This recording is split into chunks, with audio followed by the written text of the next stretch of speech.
How sweet was Arsenal's victory over the reigning champions of Europe, Real Madrid? How good was Declan Rice and his two magical free kicks? Will Arsenal win the Champions League this year? And what are some ways to say thank you in English? Hello, everyone. Welcome back to the Footglish podcast. My name is Zdenek Lucas, and I'm the host of this project. It's a podcast for English learners around the world who want to improve or who would like to improve their English through football. And as always, there is a guest, and today it's none other than Carl. Welcome back, Carl. Hi, Zdenek. Thanks a million for having me again. Great to be back on under such good circumstances. Exactly. We're definitely going to be talking today about the Arsenal win, a fantastic result against Real Madrid. But first things first, a little birdie told me, Carl, that you've started your own podcast now.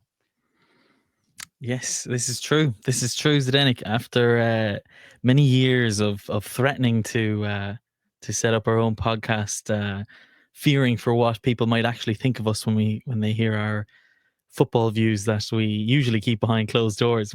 Myself and my housemate, we decided to set up our own podcast. It's called TLC Sports. On TLC, what current, does it stand for? You have to explain that. so TLC is it's an old it's a phrase that some of your listeners and viewers might know from Tender Loving Care. However, my housemate Brian, who's my co-host on the podcast, his dog that he got 2 years ago, his name is Ted Lasso Cantwell. So TLC comes from Ted Lasso Cantwell, so named. But the podcast is called On Current Form. So Okay. TLC Sports Podcast On Current Form. We're kind of It's like kind of a workshopping the names, long name. trying to shorten it down. Definitely. How can I find it if I search for it online? So Yes, so you what would can be enough find it. for me to find it? Hopefully it'd be easy enough for you to find it. We do have a YouTube channel which I put the podcasts onto, as well as Spotify. So if you have Spotify or YouTube, you can find it on both of those. Okay. And We'll for the put the moment, link in the description of this podcast then to make it easier for the listeners to check it out. But for me, it's fantastic news that you have started your own podcast about football, because now you are my colleague. And yeah.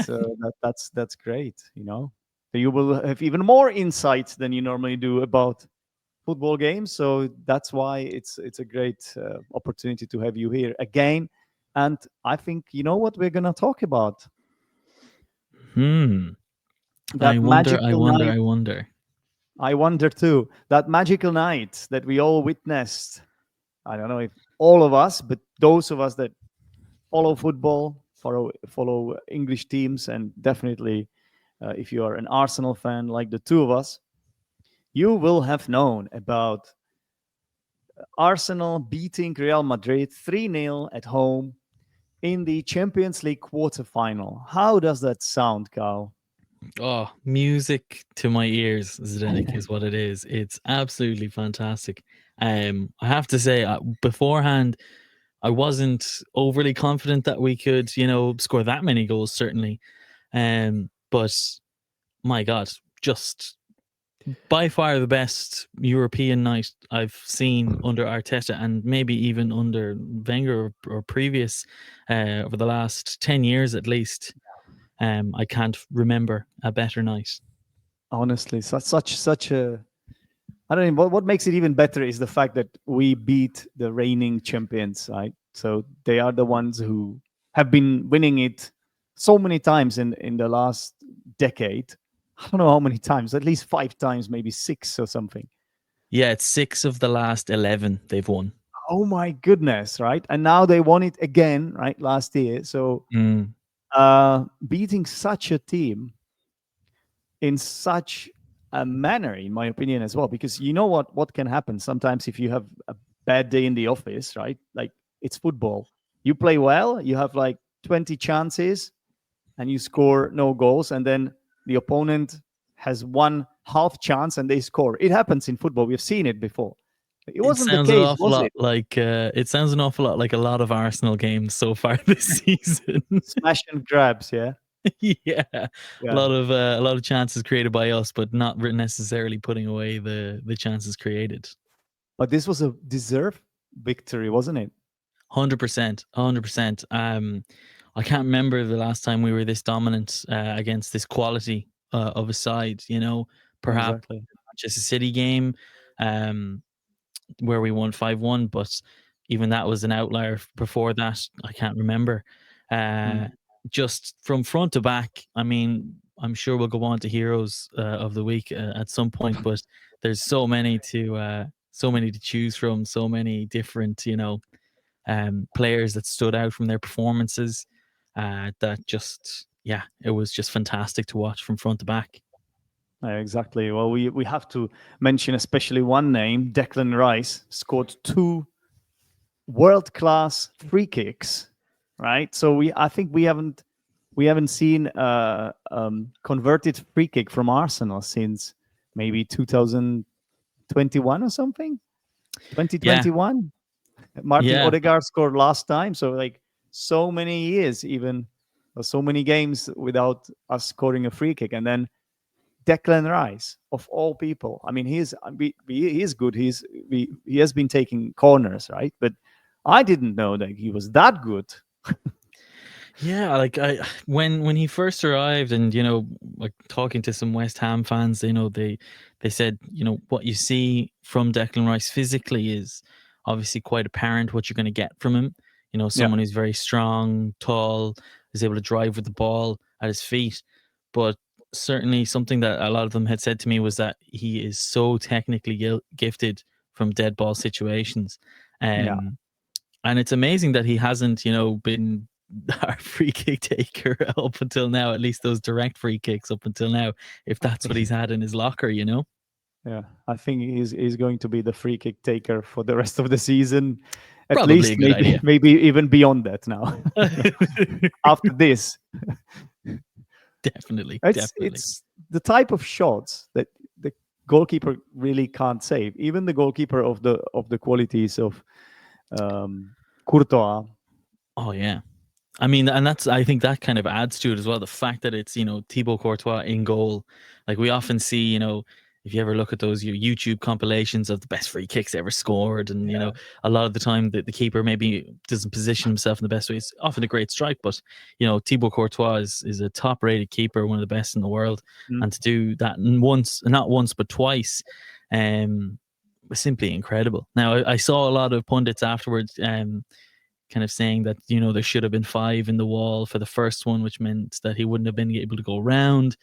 But I don't think anyone can say anything against the second one, which is literally just postage stamp goal, as they say. So brilliant. And then we added one more goal. Miguel Mourinho. How do you pronounce his name? Mourinho. Marino. I would say Marino. Marino, because there is also a Yeah. famous manager, Jose Mourinho. Yeah, so I keep confusing those two, Yeah. mispronouncing his name. But that player, honestly, he has been getting better and better. Oh yeah, for sure.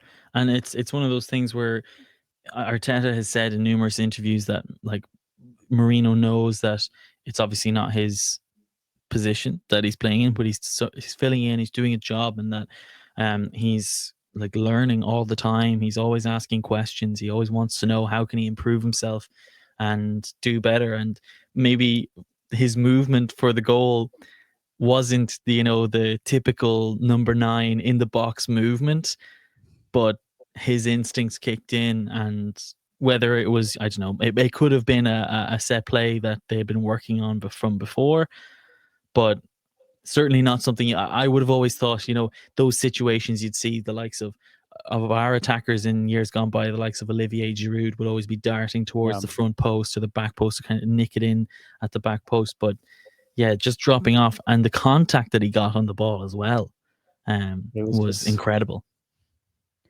Perfect. Yeah, it was absolutely spot on. And so I think it's just for the keeper, like stood zero chance. Like he couldn't, no keeper would save those 3 shots. They were just No, perfect finishes.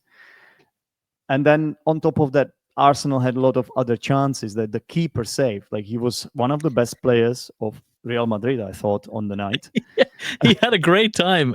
He had a great performance and conceded 3 times. Yeah. I would have given him, like, I don't know, at least 7 or maybe 8 out of 10 for that performance. Definitely. The double Okay, so saves were incredible. yeah, absolutely. So any other performers that stand out for you in that game? Yeah, I think, a lot of people will point the finger at Bukayo Saka coming back and performing very well, or Miles Lewis Skelly, stepping into midfield, being very young. But one player in particular that I want to highlight is Thomas Partey, and how well he, controlled the middle of that midfield. Just, it's as good a performance I've seen from him in a long, long time. Just like, he never seemed under pressure. He never seemed out of control. It's one of those things. It's a sign of a good midfielder when they look like they have time on the ball, and he always looked like he had time on the ball yesterday. Just picked Madrid apart, intercepted when he needed to, stepped up, and just dictated the game from start to finish, I think. I think Arteta has really managed to sort of transform the team mentality. That's the main thing for me. Yeah. So I know, like, when he started, and even from the Wenger era, everybody kept saying that Arsenal were soft touch, yeah, and that we were, but what Arteta did, he's a bit of he has this cynical sort of trait in him, right? Doesn't he? He's a bit like Playing that, for right? Rangers will do hate that. him. Other fans hate him. Other fans can't stand him. Oh, they hate him. And I feel like if he wasn't my manager, I'd hate him too, because he's one of those characters that you just complains and complains and gives out, and he's always very animated at the side of the pitch, and as a fan, you're there going, I love that. I love the passion, love the energy. But as an opposing fan, well, as someone who lives in the same house as a Manchester United fan, I can tell you they don't like it at all. Wait, so that's Brian. Brian, your mate from the podcast, is a Manchester United fan. Yes. Yeah. Well, Now he was happy for Arsenal to do well yesterday. He says he'd like to see Arsenal do well.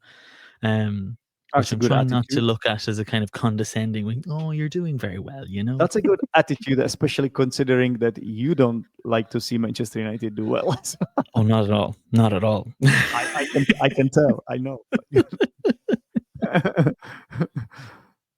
Okay, well, what else can we say about this? I mean, how significant could it be, perhaps, for the rest of the season? Does that mean now that the tie is over, or is it not done yet? Is it half of the job done, or is it 70% of the job done? What do you think? Well, I think it's definitely more than half the job done. I think any Arsenal fan with an ounce of sense before this game would have taken a 1-0 win, or a 2-1 win, or something like that, going back to the Or Bernabeu. possibly a Just draw, having a draw, exactly, to keep us in the tie, just to keep us in. Exactly. Being in the tie with a chance to win in a one-off game is definitely something that I certainly was expecting, at the very least. But the season as a whole, I don't know, in the grand scheme of things, it's not going to help us really kick on in the league. I think the league is definitely done, barring some catastrophic fall off if Liverpool lose the rest of their games, basically. If Liverpool lose every single game, we would have to win every single hour game, and that's never going to happen. So yeah. But certainly it does put a much more positive spin on the season as a whole. I think being able to do this, I think if they really need to do is they need to get to the final, I think, in order for this season to be considered somewhat of a success. Because it's not really a success if you haven't got any silverware, but which is, I guess, a good thing, though, now as an Arsenal fan, to be thinking like that and to be viewing the season like that. Because before, top 4 was a success, and before, challenging top 3 even to second place would have been viewed as a success. But now, second place isn't good enough. We No, need the silverware and now. we can't. I'm sorry, but even the Champions League final, it's not going to do it for me. And the main reason No. is because Tottenham have done it. Well, there you go. We have to go one better. Not very long ago as well. I still have it in vivid memory, so I don't want to see that. Like, if let's go for it, let's go all the way then. Like, beating Yeah. Real Madrid, I think now we will be feared. We have become a force to be reckoned with, hopefully. Yeah, I think we can't really talk about the game yesterday and of course next Wednesday as well without like talking about the fact that Madrid are very understaffed in a lot of places. Like the likes of Tchouaméni was missing yesterday because of suspension, but then they've like two of their starting back four are out with serious long-term injuries, with Militao and Carvajal being out. So I And think one got a red card now as well, right? One of them. I think Camavinga was going to miss the next game anyway because he was on a yellow. Okay. So getting a red, I guess, just sets him back to zero, gets him reset. But yeah, certainly I think playing Valverde at right back, while it's done well, it's like brought them a lot of success in a lot of games, especially in La Liga. They missed him in midfield. Camavinga and Modric just they couldn't control the game the way, I suppose Modric is 40 years old now, so it's tough for him to control the game the way he used to. But they still have Bellingham, they have Mbappe. Come on, like those players are like. Oh yeah, no, absolutely. So. I think that on balance as well, we have had our share of injuries as well. Obviously, Saka coming back from that long-term injury and Gabriel not being around. Yeah. But like the fact that we aren't speaking about Kivior at all Exactly. today, like none of the analysis is talking about Kivior at all. Just shows how great of a job he did. Yeah, filling and the fans generally have been thinking that he is the weakest link, or like when you saw him in the lineup, you get a bit worried, but no, he was all right. So yeah, everybody just put in such a shift, and I think it was something. Arteta must have prepared the players so well psychologically. Like that for me was the main thing, because if you're facing Real Madrid, it's a different kind of game than playing against, I'm sorry, like Brentford, Crystal Palace, and these kind of teams. But maybe that City victory, and like there have been a lot of green shoots of us not being, like I said, a soft touch anymore, like us being able to deliver in these big games. And even Declan Rice spoke about the fact in the post-match interview that he loves these kind of games, and that he's able to he's like in trance or something when he plays these games. I saw that when I was obviously following West Ham when he was there, and he's just like, he likes to be in that position, in the position of a leader, when often when the odds are against him as well. That's something that he thrives in. For sure. And I think that what you've just said, leadership, that is something that for the longest time we haven't had. And then you look out onto the pitch yesterday, and you can use two hands to count the amount of leaders that were out there on the pitch. That's true. Yeah. Leaders, not just in the way that they play, but the way that they hold themselves, what they demand from each other. Like the fact that we have Calafiori, Ben White, Gabriel, Tomiyasu missing from our back line of options. Was Timber playing? It was also Timber injured, was playing, yeah. So Timber, he was playing. Sorry, yeah. He's one of those players that I think steps just up came and back. just He just came back. Yeah. I think he's just like the fact that Timber is like Vinny was so quiet. Vinny was so quiet yesterday. Vinny. Mbappe obviously had. Yeah, well, there you go. He certainly was very quiet. Mbappe did have a few chances, which I think, going back to the Bernabeu, those kind of chances, you can't be giving away too many of those. But certainly, yeah, Timber just was so strong on the right hand side. Lewis Skelly just seems like such a lockdown for that left back spot. One of the best in the league now, I think we can probably say. Definitely. definitely. Yeah, and then obviously Saliba at the back is always going to be just the Rolls Royce in defense. Which is the nickname he's been given, right? Mm. Yeah, Carl, this is great news, obviously. So now we can look forward to the um, second leg next week against Real Madrid at the Santiago Bernabeu Stadium. Let's see Mhm. what they have in store for us. Hopefully, if we lose, it won't be by a large margin, so that we qualify to the semi-final, and then you're 3 games away from winning it, right? So anything could happen. Anything's possible, yeah. And against a team that we like, possibly against a team that we've already beaten in the competition already in PSG, or a team that we're very familiar with Aston Villa. So the draw does seem, like one that you would think we'd be able to pass through, given if we put in a performance like we did last night or somewhere close to last night. Yeah. Okay. Do you think we can make it then? To the final or to the next round? Two very different questions, Zdenek. Can we make it until tomorrow? That's the next- Well, I don't know. I definitely can. I've watched so many highlights and breakdowns and fan watch-alongs today and last night. I could definitely make it through. I think that this is the I think that definitely we can definitely get through to the next round, and then with the anything confidence could that happen. would bring. Exactly. Yeah. Anything Yeah, can happen. definitely. I think the focus, there will be so much focus now, and there, as you said, there are enough leaders. There's so much experience, and there is also a lot of quality and sort of like youth energy as well. So I think it's a great elixir, great combination. Obviously, in the league, some inconsistencies, so there's still stuff to fix. But now maybe because it's like you only have one shot, like you mess up, you're out, kind of thing, right? I know there are 2 games semi-final, but you know what I mean. You can't afford to like make too many mistakes. So maybe we will go for it then. Yeah, absolutely. Like, I think the only team that's been the same or on par or better than us in the Champions League in terms of defense has been Inter.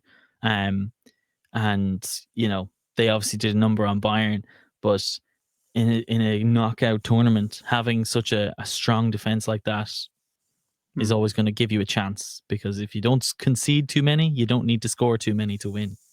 That is true. That is a great equation.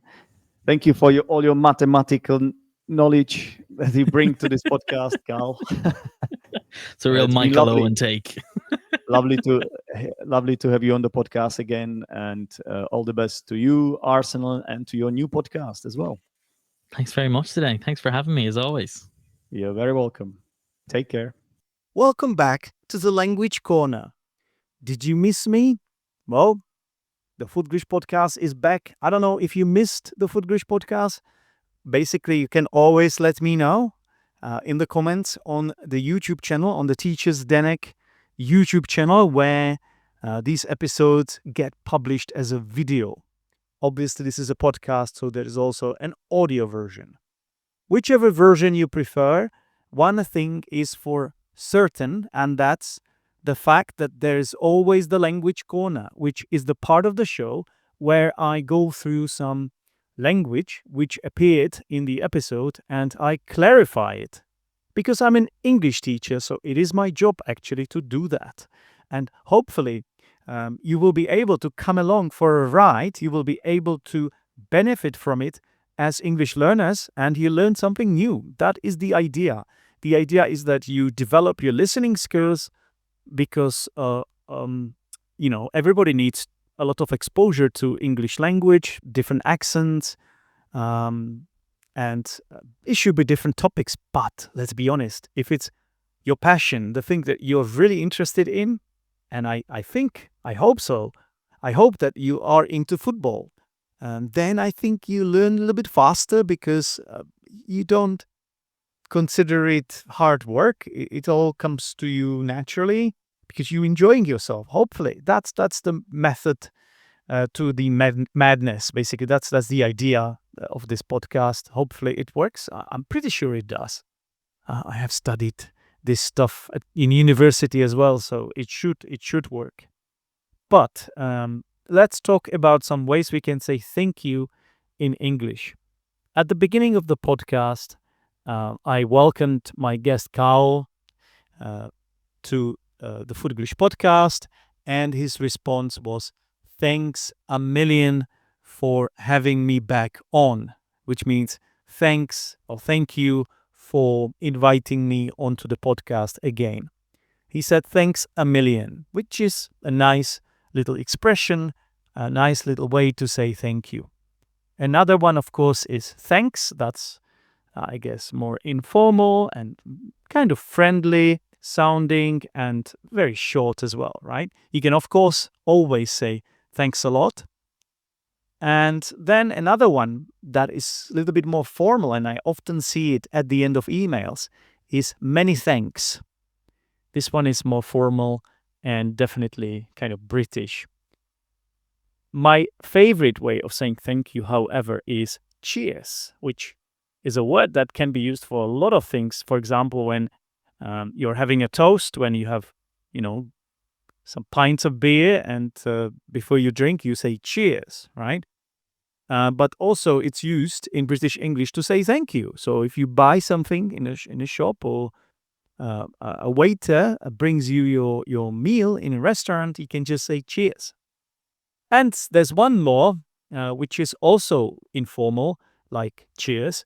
And that one is more common in Northern Ireland, and that's ta. I don't think it's just in Northern Ireland, but that's what ChatGPT is suggesting here. I've heard it from other Brits as well. Like, I've heard it from the English, ta. But I think it's maybe slightly more old-fashioned. Yeah, I think it's not as popular as it used to be before. And then there are some other ways to say thank you. You can say something like, I really appreciate it, right? It's kind of saying thank you. I've heard people say thank you very much indeed, and even thanks ever so much. And then you can also say much obliged, which is, again, a bit old-fashioned and formal, but still understandable, of course, to people.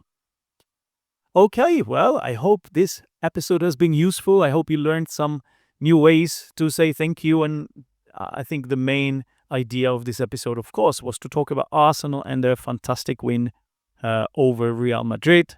What do you make of this game? What do you think? Do you think Arsenal will make it through?